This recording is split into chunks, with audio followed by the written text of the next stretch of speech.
Well, good afternoon and welcome to another episode of I Was Just Thinking. I have a lot of great thinkers as guests today. You can see two of them on the screen right now. I will introduce them to you. I'm Rudy Maxa. I'm a travel journalist and broadcaster, but I've got some real experts here because we're going to talk today about frequent flyer points and hotel points and how to reach elite status, particularly in this COVID era.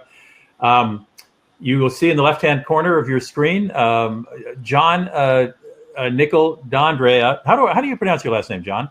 Nickel-D'Andrea. You're actually pretty close. Andrea. We'll roll that R. Jon and Ben Nickel-D'Andrea run a blog, a website called NoMasCoach, No More Coach, NoMasCoach.com.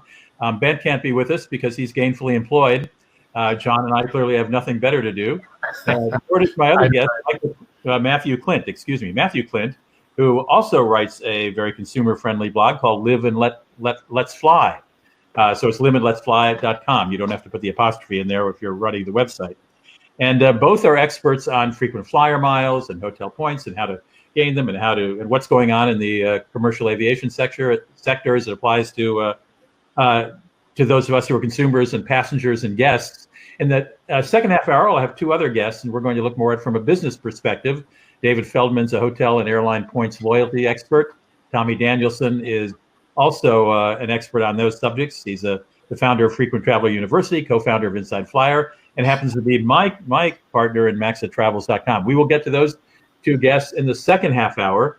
But first, as I said, we're going to talk both segments about miles and points and strategy, because a lot of us haven't been staying in hotels or flying in airplanes. How are we going to keep our elite status? How are we going to get elite status? What can you use your points for right now that might be useful? Should you be buying points now? Should you be taking advantage of cheap airfares to accumulate points? We'll talk about all that. Let me first remind you that if you've missed any of our webcasts, you can see them by going to YouTube, and you can see my channel, which is SavTrav49. SavTrav49, and you'll see our conversations with Jonathan Karl, for ABC's White House correspondent, about what it's like to travel with the president. You'll find Phil Rosenthal of Somebody Feed Phil fame, about what it's like to travel eating around the world. Actor Andrew McCarthy, who is also a travel writer and an author of a travel book that's very powerful. Anyway, you'll find all those webcasts there in their entirety, and you can look at them there. And this one will be posted too if you want to send it along to friends. So let's begin today. I just want to begin with a little travel news, just a little bit. After a brief appearance with the opening of casinos in Vegas, Wynn Casinos decided to close down its buffet, but it really wasn't a buffet as you generally know it. You were served plated meals, but you could eat all you wanted. There's also $60 per person before tax and tip on weekdays, but apparently the audience didn't like it, so they closed down on Monday, and they say they're going to open up with a more conventional buffet in the near future. And Thai Airways, which is flying nowhere these days because Thailand won't let anybody out and hardly anybody in. They still have Thai citizens around the world trying to get back since last March. They have turned their cafeteria in their Bangkok headquarters into an airline restaurant. So you're going to sit in old first-class seats and be served by flight attendants, and your meals will be cooked by their catering chefs and so on. And so there's some good news. United Airlines has been, well, you've probably seen news for the last 3 months about how many pilots are going to be laid off, because as of the end of this month, the requirement that the airlines who took a lot of money from the government to keep people on the payroll, that expires. United actually yesterday surprised us all by saying, we're not firing anybody. We're not laying off anybody, after saying they'd have to lay off, I don't know, how many, about 2,850 pilots. American Airlines is still threatening to do the same. They haven't followed United in this case. So that's just a little travel news. If you don't get my newsletter, go to maxatours.com, scroll down to the bottom of the page, and sign up for my free newsletter, which comes every morning. So you can get that in the morning, and then you have our webinar in the afternoon. It's an all Rudy day. Is there anything better? No. All right. Let me welcome officially Jon and Matthew to the show. Jon, because you're closest to my shoulder here in the screen, tell me just before we tell me a little about what NoMasCoach, the blog, is about generally. Yeah, so I suppose especially during pre-COVID times, right? Right. Our focus has always been luxury travel, 5-star travel, hotels, airlines, the concept of if you get 2 weeks a year to take your vacation, you should vacate your normal life. You should have an exceptional experience. And so we strive to teach people how to earn those miles, how to earn those points. So when you do take those vacations, you're not sitting in the back, you're instead up front with the nice meals, the great service. And then when you get to your destination, having that 5-star white glove luxury experience as much as humanly possible. That's what we started our blog on, and it's been a great ride, especially now, interesting times during COVID. We've been traveling just as of last week. We were traveling, so it's. Where were you, in Portugal or somewhere? We were in the Netherlands and in Germany. Yep. Hmm. Okay, and how was and were you carrying American passports only? So Ben I only have an American passport. Ben has an EU passport, so I was able to go back to the EU with him. You could, you could go along with him. Yeah, great. They did require me to bring the marriage certificate to prove that we were actually married at the border. Really? Which was unique to prove that I was allowed into the EU with him. Yeah, it was a great trip. It was sort of interesting seeing a different perspective as to how the rest of the world is handling COVID and travel. So nonetheless, it was eye-opening for sure. Well, good. Well, welcome home. Nice to have you back. I'm sorry Ben can't be with us. Matthew, could you do the same? Could you tell an audience who might not be familiar with Live and Let's Fly what you serve up on a regular basis? Of course. I've been writing the blog for about a decade now, and my focus is, well, I love the trip reports. I love the luxury side of travel as well, but I try to vary it a bit. Live and Let's Fly is not NoMasCoach. I'm happy to fly in coach. In fact, those coach class reviews are generally better traffic than the first class ones. I wouldn't say there's a specific focus. I have a legal background a bit, a law degree, and so I love writing about legal issues impacting travel. And I have to admit, I'm sort of a tabloid to those sort of getting ejected for mask type stories. I mean, those catch my eyes, and I enjoy writing about those as well. So do you still practice as a lawyer, or is this your full-time job? I do not. No, I do an import-export business, and I have my blog, and so I do not practice law. Congratulations. Your parents must be much more proud of you now that they don't have to say my son's a lawyer, right? So. Yes. Sorry, I spent most of my career in Washington, D.C., where I was the only guy who wasn't a lawyer in the entire city. So I'm a little sensitive about lawyers. All right. So the question I asked both of you to think about to begin is if you already have elite status and you haven't been able to fly or stay in hotels much this year for obvious reasons, or if you were trying to achieve elite status in January and February and it all came to a close, is there anything we can do now to achieve elite status and get to the front of the line in several ways? I don't mean that just literally always. For next year, you want to take that first, Jon? Sure. I suppose it depends on what status you had beginning of the year, right? So I think with no exceptions that almost every airline and every hotel has continued whatever status you had at the beginning of the year will be the status you start at the beginning of 2021. So if you already have status, chances are you'll. Can you? Whoops. Nope. Sorry. I'm here. Technology for the win. I understand. I think that if you don't have status, then it really sort of is a very individual thing. You need to decide whether moving forward status is for you. If you think that you're going to travel in 2021, then maybe it makes sense. Otherwise, if you're freaked out about the whole thing and it's not for you, then maybe don't push it and just wait till next year. But in some cases, for example, if we are allowed to fly in, say, November or December, or if it's easier to fly, or if you must fly, will those points that you garner this year carry over into next year? Absolutely. In fact, I think so I was just working with Alaska Airlines trying to requalify for my Alaska status. And the only real reason why I'm trying to continue to move forward for this year is because of the extra bonuses. I think they give an extra 50,000 miles if you achieve your status again this year. So the wow. miles earned during this year should, in almost all cases, I think, and Matt, you can double check my math on that, but it should just be a wash and start next year. I know Alaska did it. I think Delta did as well. I know you're more on the United front. Matthew, do you want to add to that? Let me ask you one other thing, Matthew, that maybe that we didn't get to, I didn't get to with John, is if you, let's say you've flown 20,000 miles this year, Yes. Will those go toward what you achieve next year in status? Will they start you out with those 20,000? I see John shaking his head yes. And it depends. I mean, John's right that like with Alaska, with Delta, with Hyatt, as recently as yesterday, they've announced that nights or miles earned this year will carry over next year. We haven't seen that across the board yet. I would expect that across the board, though. As we get towards the end of the year, I think we're seeing such lucrative promotions right now because carriers and hotels are desperate for our business. And even though most carriers took a generally conservative approach to forecasting coronavirus when it all hit us in March, it's been even worse than they thought. Right? Things were looking up over the summer, but when that second wave hit in July and demand fell again, and places like New York, New Jersey added their 14-day quarantine requirement, which dramatically reduced travel and reduced hotel stays, that has really hurt numbers, hurt projections. And so I do expect if hotels and airlines haven't done it yet, they will roll over miles going forward.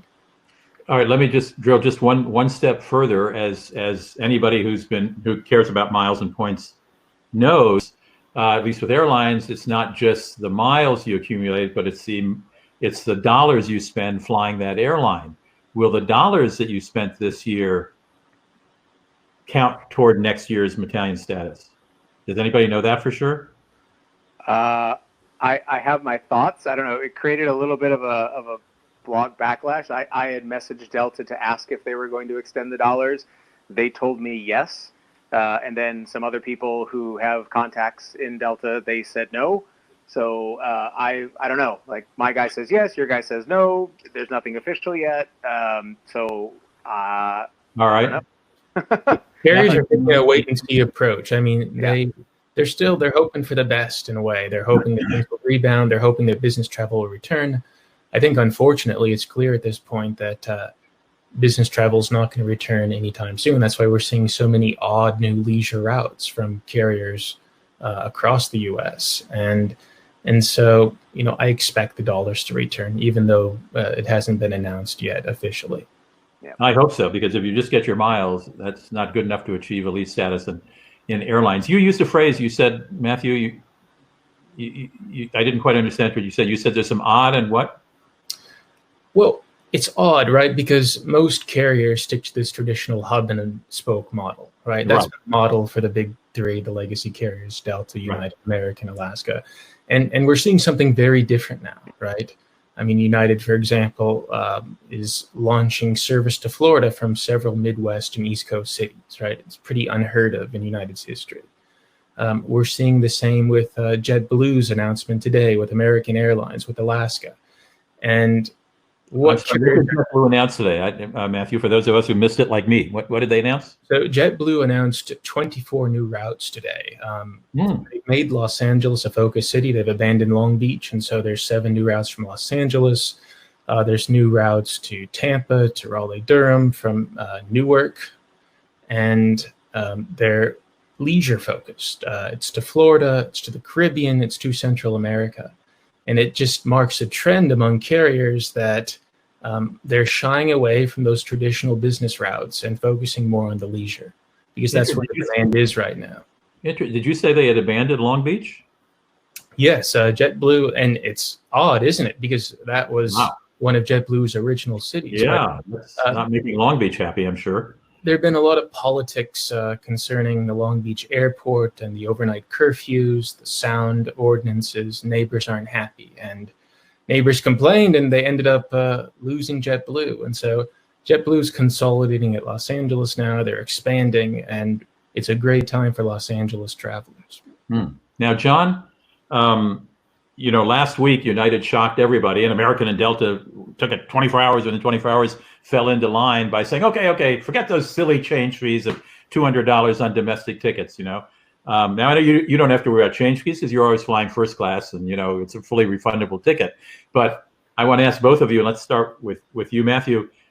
Is that a sign that and also these more direct, what you're talking about, serving leisure travelers by not going through a hub, in the case of United to get you to Florida and so on. Are the big guys, are Delta, American, and United going to become more and more like Southwest, which has never charged change fees and has hubs, but not the way the bigger boys do?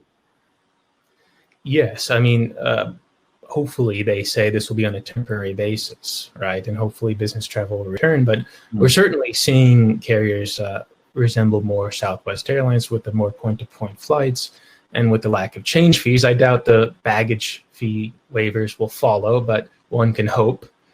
I think this fee waiver is just, again, another sign of the times. I don't, even though airlines call it permanent, I don't think it's permanent. I think we'll see fees come back in some way or some form as soon as the market allows. But there's just no appetite right now for paying change fees, right? They can't even get people to book tickets, and they'll do anything right now to get you to book. What do you think, Matthew? Oh, me, John? Yeah, you think it's going to work? Delta and American, they're going to become more like Southwest? I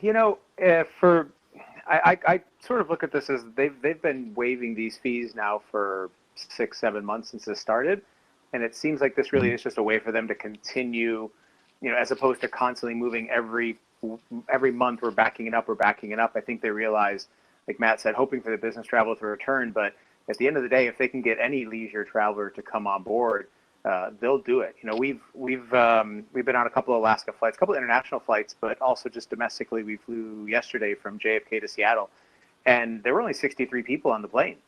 Now, I mean, there used to be, it was a full flight, and so they could only get 63 people on the plane. Says a lot about the appetite for people to travel right now. So the idea of saying, hey, listen, give us money now. If you don't want to fly, we're not going to penalize you to do it later. But whatever they can do to get money coming into the coffers is what they need to do. I think it's probably smart in their mind not to charge the change fees. They are still charging cancellations, right? So just remember that just because if you decide not to travel, that's still on you.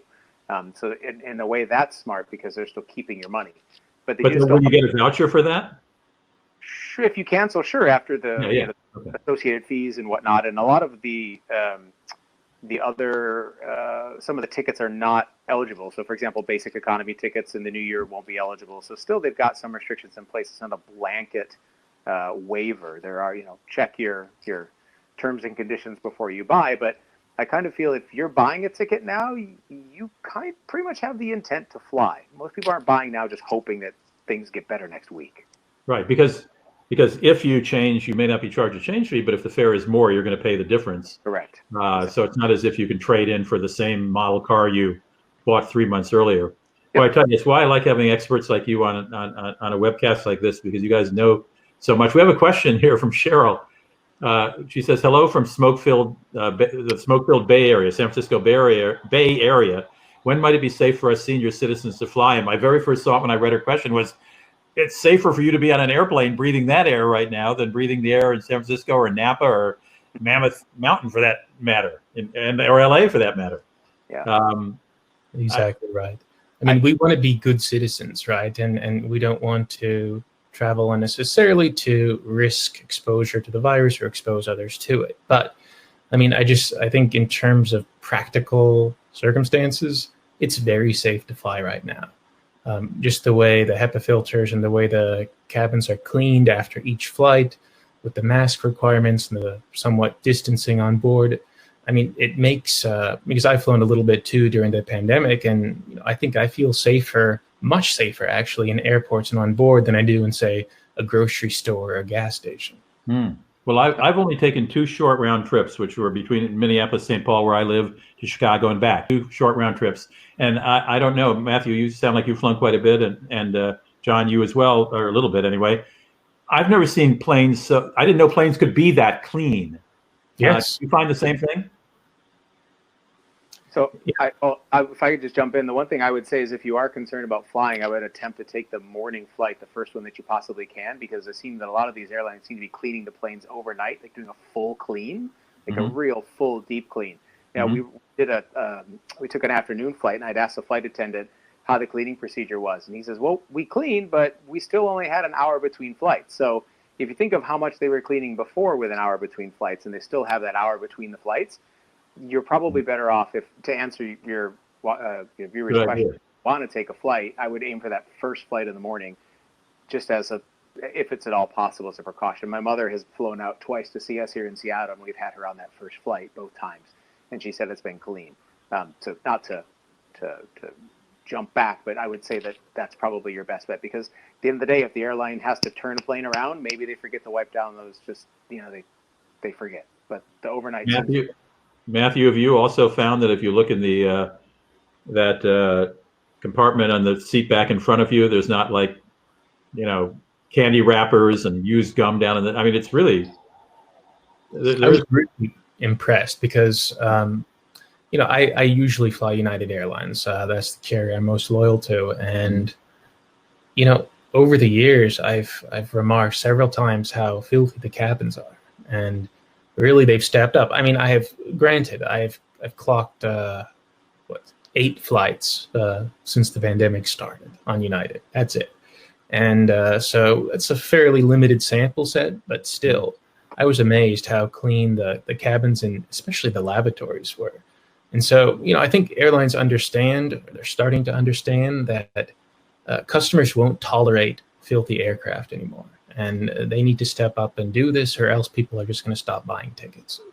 We only have a few minutes left. Have you all stayed in any hotels? I have not. I don't think I've stayed in a hotel since March. Just last night, as a matter of fact, stayed at the CWA Hotel, which was okay.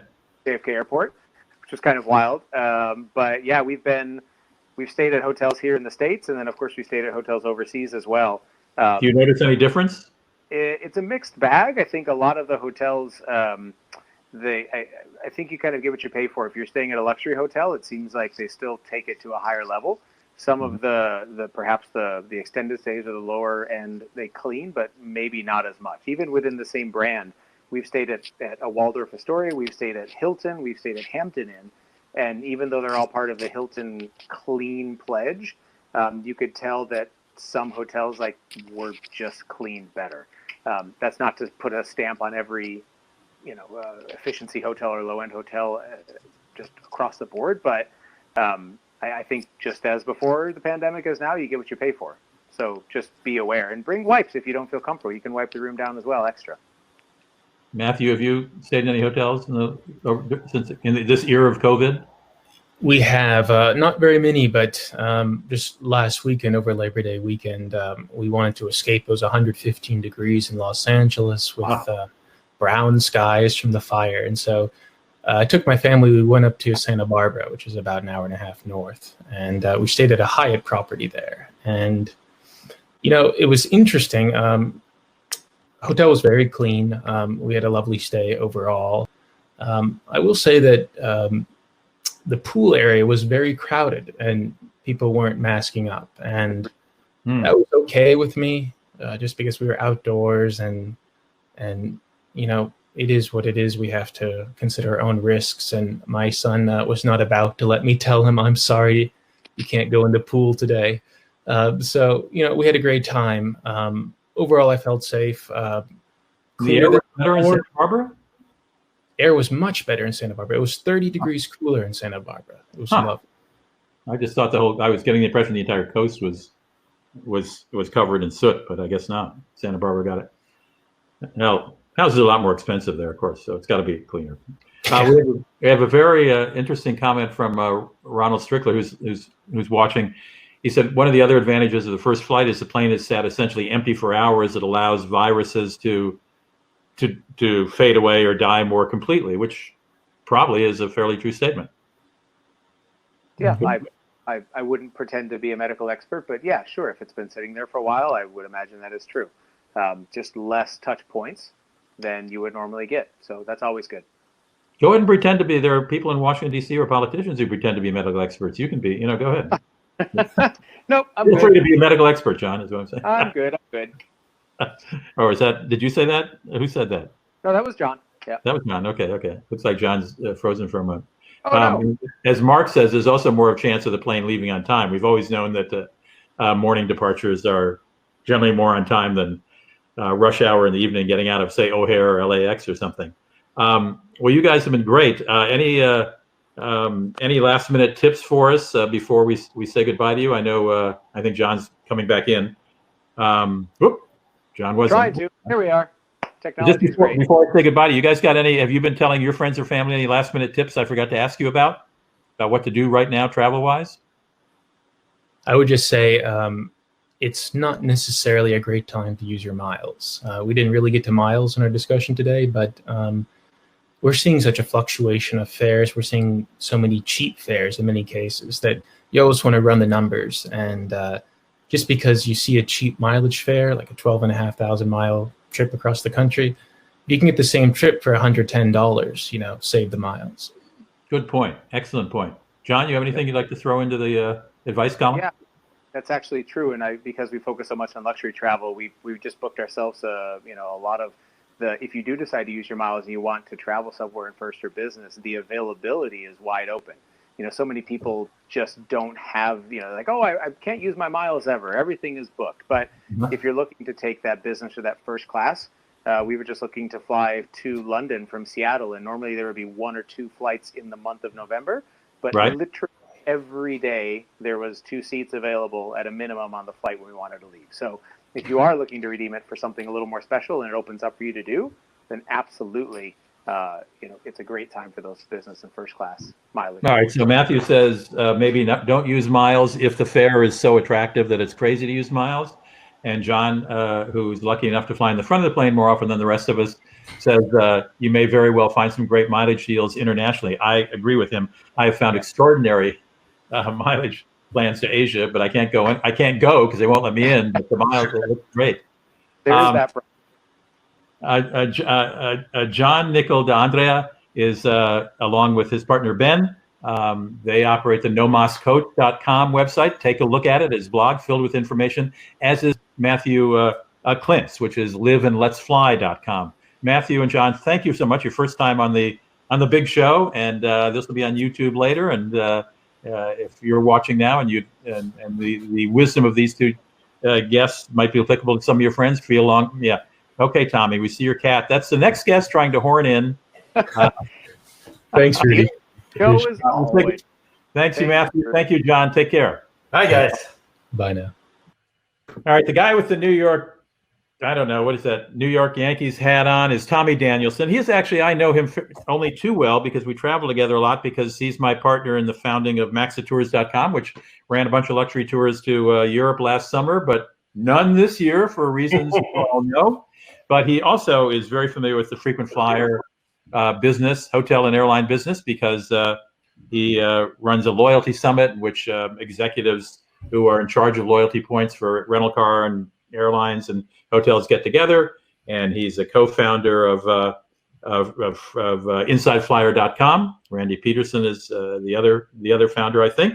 And David Feldman, who doesn't have his Yankees hat on, is an airline and hotel loyalty expert. And nice to have you both in the house. We sort of talked to Matthew and to John from a consumer-facing point of view about what you should be doing now vis-a-vis earning miles or maintaining elite status for next year, and a little bit about their experiences in traveling. I'd like to turn to both of you as folks who probably have a little more contact with the executives and management of hotel and airline companies. And I mean, are all their pants on fire? Let me start by asking you that, David. Is everybody going, wow, when, what's next? There's a little bit of that, Rudy. If you're an airline, a hotel, either a program manager or CEO of an airline, honestly, the $60 billion question is, when is travel going to return? When is the real recovery going to start? And everything centers around corporate business travel. And the reality is that your crystal ball is as good as mine. And, probably 6 or 7 out of 10 of the crystal balls that have been used in the last 6 months have been wrong. Wishful thinking, but no one truly knows the answer. But didn't they think, it seems to me, maybe it was just me thinking this, but I sort of got the impression it was in the ether 6 months ago that, the first travelers back will be business travelers because they have to go from A to B. So they're going to be the ones getting on the plane as soon as they can. was that just my feeling, or did others have that No, feeling? no, I think it's very true. There were certainly a lot of plausible theories at the beginning of this crisis in terms of who's going to come back. There would be, and business travelers, there's different segments, but like you say, there's some that's like, well, they have to be there. They have to travel. They have to be on site, or whatever it might be. The reality is that there's very, very small number of people that have to travel. The biggest portion of travel comes from, your general, generic, stereotypical managed corporate traveler. The reality is that segment of travel is down 95%. What we should have had to do was all buy stock in Zoom. That's exactly right. And if you're a business traveler, Rudy, if you ever think about it, you need to go and travel to see people. Sure. And typically, if you're in consulting or you're a vendor, you want to see a client, the client office needs to be open. People need to be there, and they need to be accepting visitors, Right. all three of which aren't happening. And that's we hadn't thought about that in the beginning, did we? We didn't think about that. We didn't. But all we thought about at the beginning was people's personal comfort level with getting on a plane, and to be honest, that's like 0.5 or 6 down the list of concerns. Tommy, do you want to weigh in on that? Yeah, I think that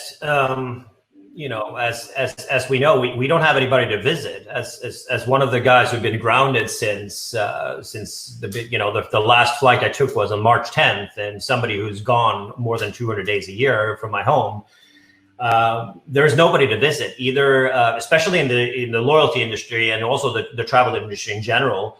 A majority of our friends have been laid off, and you've seen companies that we work with on a daily basis, like the big hotel companies, and that have laid off 70-80% of their staff in various areas of the business where there literally is. And there's nobody to see. I mean, I live in California, close to a big Oracle campus down here, there's nobody in there working. It's room for 2,000 people or something like that, but there's nobody there. So, while I do, there's a lot of people who are talking about gloom, about coming back and all this stuff. But I think that, people have Zoom fatigue. You mentioned Zoom earlier. I prefer not to do what we're doing now. I prefer to be on the phone and talk with people I would like to talk to. My hair, as you can see, is long. I haven't been to the hairdresser in a long time, and I shaved today just for you, Rudy. I was just going to say, I look like a hobbit, or kind of like David Feldman, but he looks like he's trimmed his beard out also. But at the end of the day, on a personal note, Tommy, I was going to say, on a personal note, you and I talk every 2 days, but I don't think I've seen you on camera, and you're no. That's the thing. Very rock star. I prefer to sit here with my shirt off, and I take it one step further than everybody else, and to be on the phone with people. But I do think that as soon as the world agrees that it's okay to travel, it's going to come back, and it's going to come back a much stronger than people think it is, and quicker than it is. And you've seen adjustment from the U.S. carriers, kind of the same thing. What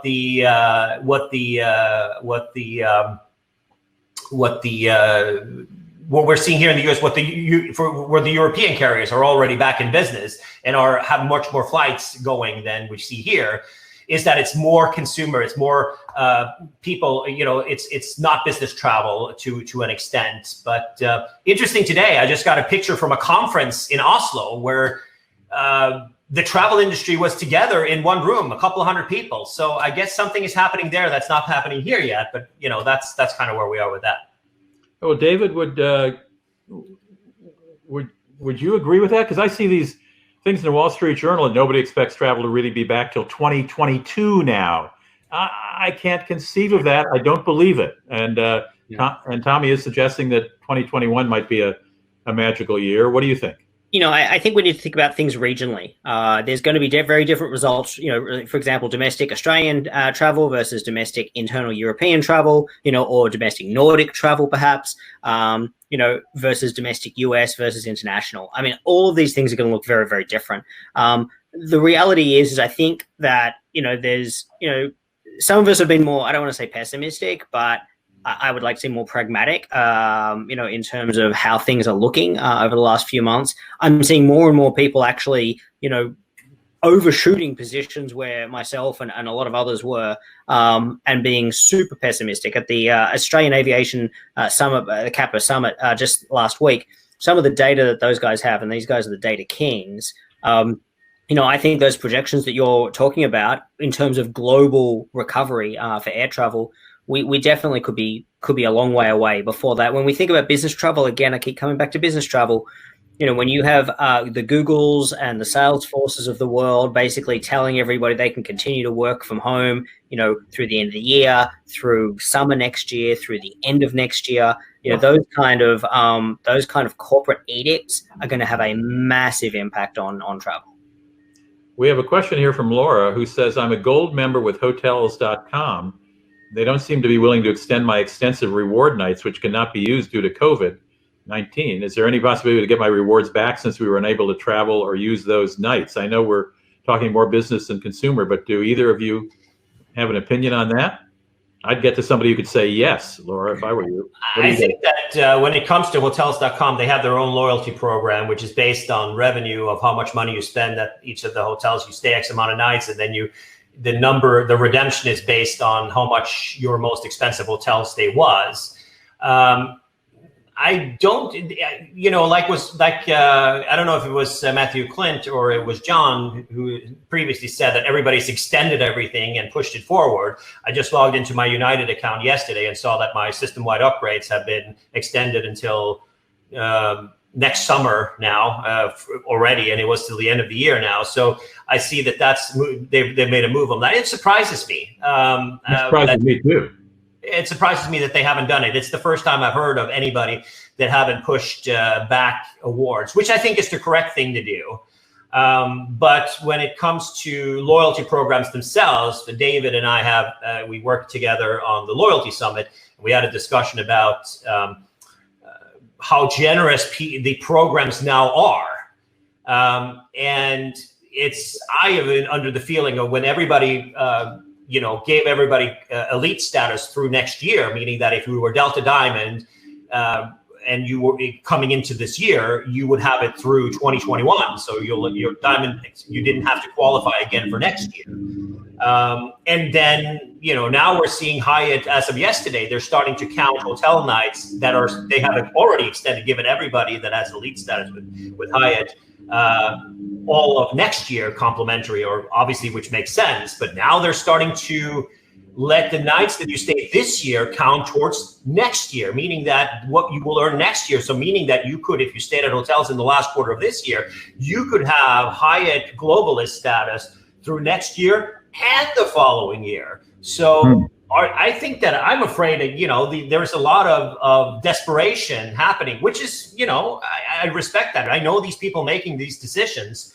But at the end of the day, I think that they are pulling the trigger way too early. They need to have some tools when people are actually traveling, not when they are sitting at home and still sitting at home for the unforeseeable future. How are you going to get business travelers to get out there and travel again and give them benefits and make them loyal to you? Because we've had sort of a reset now. Everybody had, this is an opportunity to look around, to shop around. Okay, I was with Marriott.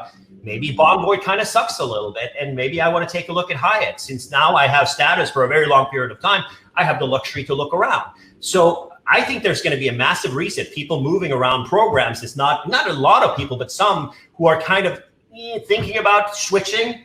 This is a great opportunity. And handing things out like candy, I'm not a big fan of that. I think that it's important to have a couple of things when saying that we all agree. Absolutely everybody agrees. So everybody's gotten a shot. We're out there. We're getting ready to travel again.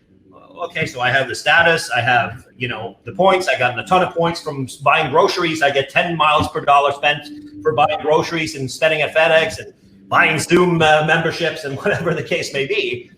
But now I'm going to start traveling again. And, what do they have left to offer me? If I have status for 2 years and I have, my account is loaded, what's next? What will entice me to travel then? More points? Maybe that's the only thing I can think of. You want to respond to that, David? Tommy touches on a few points. I don't necessarily agree with all of it, but I think he accurately nails the topics on the head. When we think back, Rudy, you started off earlier asking about 6 months ago, the beginning of this thing, what we're all thinking. Mm-hmm. There were two schools of thought in programs at the time when it came to what to do about members with elite status. One school of thought is, let's extend everyone's status. Another school of thought was, hang on, It's early in the year. It's only Q2. We've got plenty of time before the end of the year. And there was some feeling that this was going to be a relatively short-lived crisis, 3 to 6 months, and then we'll, be getting back towards normal. In hindsight, we know that was a massive failure in terms of prediction. But there was a possibility that's how it was going to play out. So two schools of thought were, for programs that have a calendar year qualification, for people that are existing elite members, there was not necessarily any rush to extend their status. Basically, communicate to them, say, look, you know what? We understand this is tough for you to travel this year. We're going to have a look at how things go. And in a couple of months, we're going to get back to you with a bit of a plan. Now, as that happened, everyone started just to extend. In hindsight, it was the right thing to do because 2020 is effectively a write-off. And Tommy makes a good point. And one of the magic questions to ask if you're a program or brand is, when are travelers going to travel again? Because there's no point throwing promotions out into the market back in April or May, for example, when nobody was traveling. There's absolutely no point to it. Now, some people are traveling now. It's not business travelers, but there is some level of travel out there. And brands are desperate for two things. They're desperate for cash. And the second thing is they're desperate for whatever travel is out there right now. They want to salvage some of that this year. And now that they have extended status to next year, elite members don't have any incentive to necessarily have to bother staying this year. So encourage them to stay this year by utilizing techniques such as rollover nights, as Tommy mentioned with the Hyatt example, is probably best practice right now. Now the problem is it then opens up another problem. And that is Hyatt, very generous promotion, rollover nights. Now they're not the only one doing rollover nights, but it's a good example.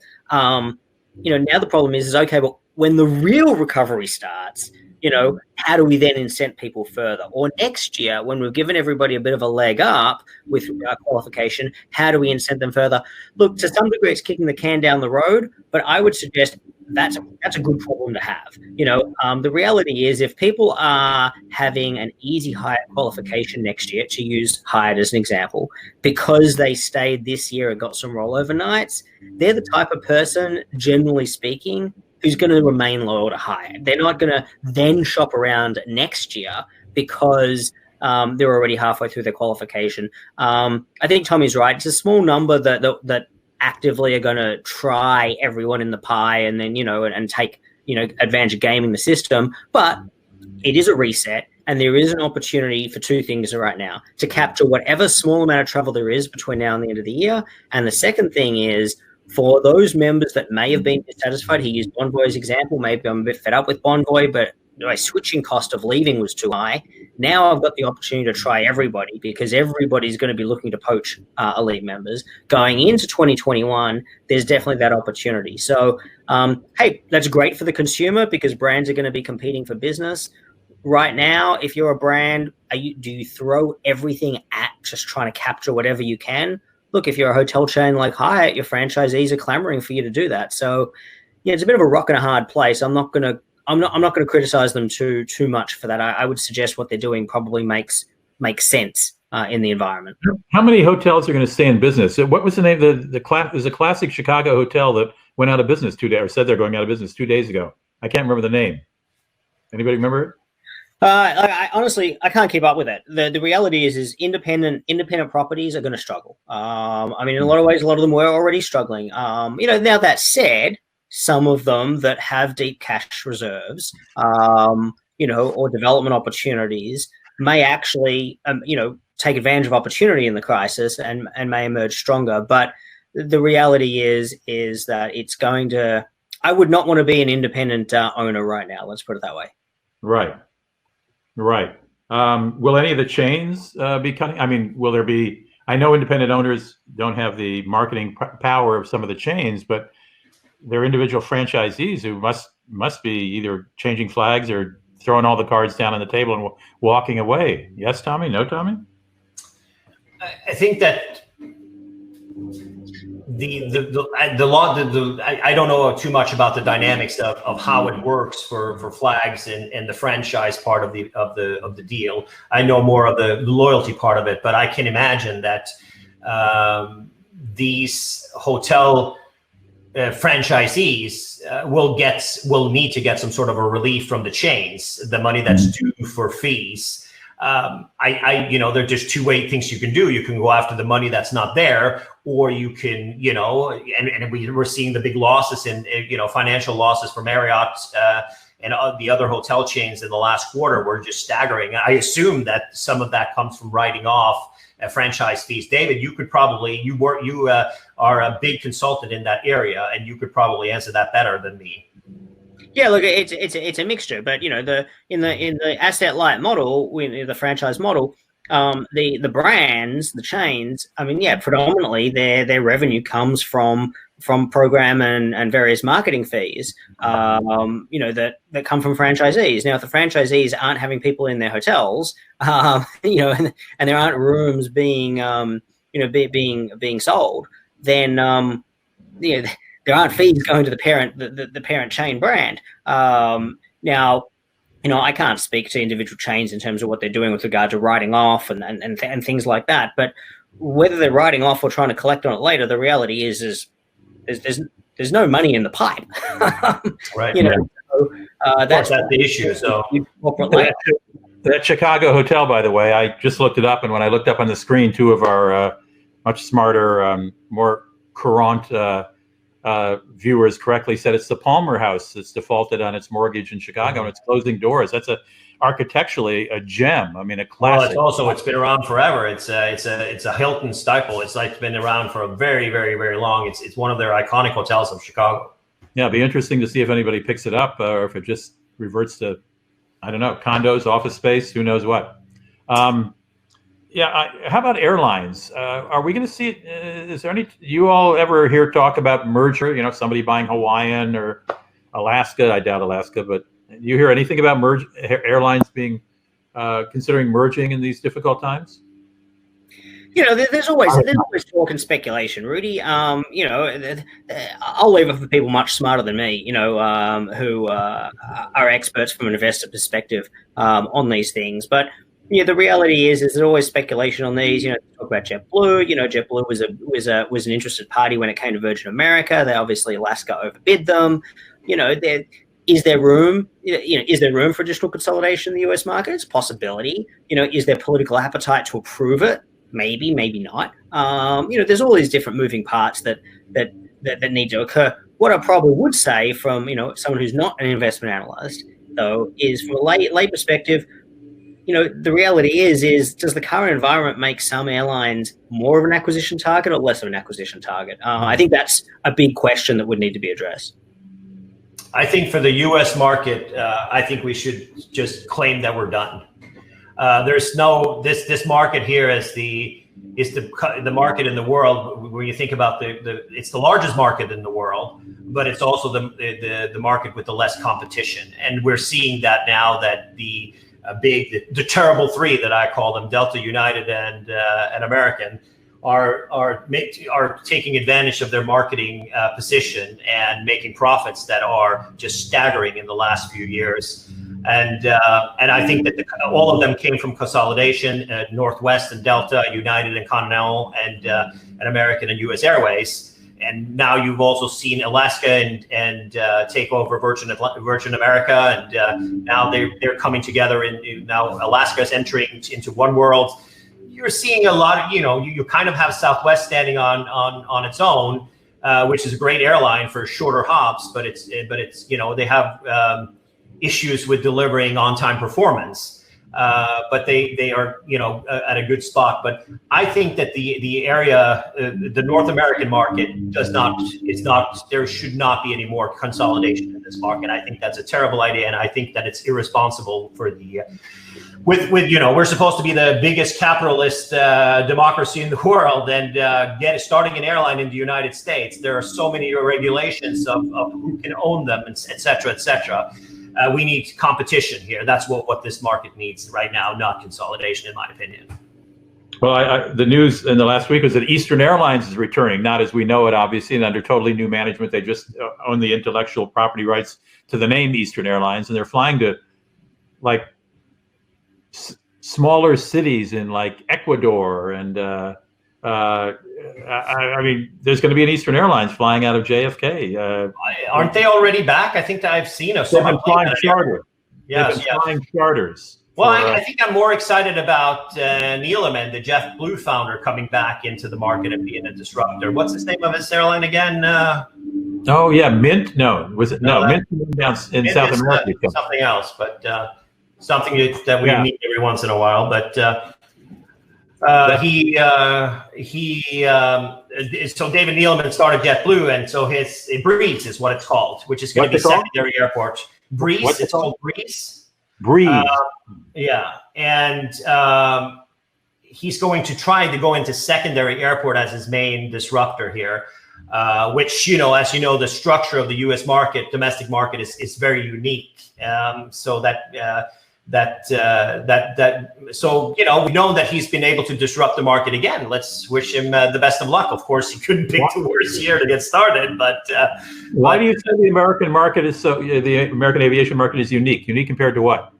So the way that the gate structure is, and that kind of stuff, the way that the airports are structured, and the ownerships and things like that, is very unique, and also how the market itself is regulated is also pretty unique. It's there's not a lot of, you know, the city of Chicago, which, if we take O'Hare, for example, technically owns the airport, but the investments of what, for example, a European market, if a airport was to build out certain areas of the of an infrastructure, it would be the government or the owners of the airport that would take care of that, which is usually the government. While in the U.S., it's you know, the investments in the infrastructure, the terminals, and all that kind of stuff is often done with the airlines. Right. So that makes you know, they get more deeply connected into the various airport, and it's more difficult to get access to the best gates, the best area of the airport, et cetera, et cetera. That's kind of the. It's not unique per se, but it does make it easier. We saw that with Virgin America coming back in. We've seen Spirit come into the market. They've done a really good job and disrupting the market, and they've also focused on the right thing, on making sure that their planes run on time. They're the most reliable. Well, before Corona, they were the most reliable airline in the United States. So well, it sounds like what you guys are saying is that we're going to have low airfares for a while. David, fair enough? Look, airfare is such a complicated beast. I mean, you know, we're actually seeing a lot of really interesting moves coming out. If we're talking about the U.S. market, we look at your American Airlines right now.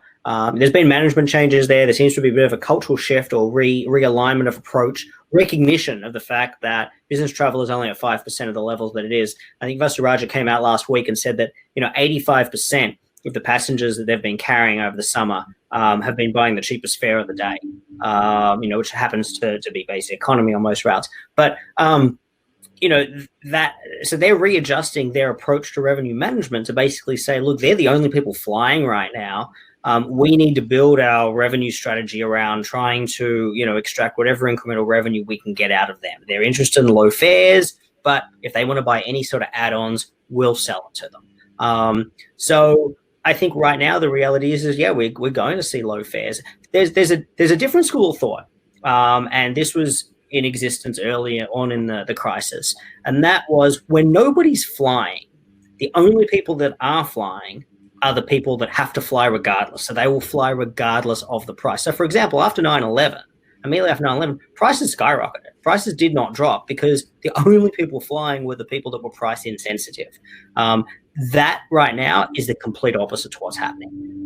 So yes, I think absolutely there'll be cheap fares for a while, but once the recovery starts, which is when people are actually really going to get traveling again, I mean, it's going to be supply and demand. The pressure, the downward on fares is going to be buffered by the fact that airlines have drastically reduced capacity as well. So it's not going to take as many people to fill those planes, and they may be very disciplined when it comes to putting additional flights on. Speaking of reduced capacity, if you have your Wall Street Journal today, or this should be posted, you know, if you go to Wall Street Journal and look up an article and you don't subscribe, you can't find it. If you wait a couple of days and just go to Google and type in the article, you can often read it for free. But our friend Scott McCartney had a farewell piece to the jumbo jet, to the A380 and to the 747 in his middle of the seat column today in the Wall Street Journal. It's a nice reading about the end of great big planes taking a whole lot of people to one place, and the trend towards 787s and even 737s, the Maxes, if they ever get back in the air, flying point to point and getting people in smaller planes there. It's more efficient, and they can fill up the planes. They don't have to land and take off, et cetera. So check out Scott McCartney's piece. I'm sorry, Tommy, did you want to add something to what David said before we say goodbye about airfares? No, I think that David's right. I think that right now they will take any revenue. The airlines will take whatever revenue they can get, and that's the reality right now. But like David said, I've also noticed that you and I have some business that we're doing, and we've been planning we haven't been successful, but we're planning a couple of trips from where I live in California to Sacramento. And I just, out of curiosity, looked up now how much Delta wants to be paid for.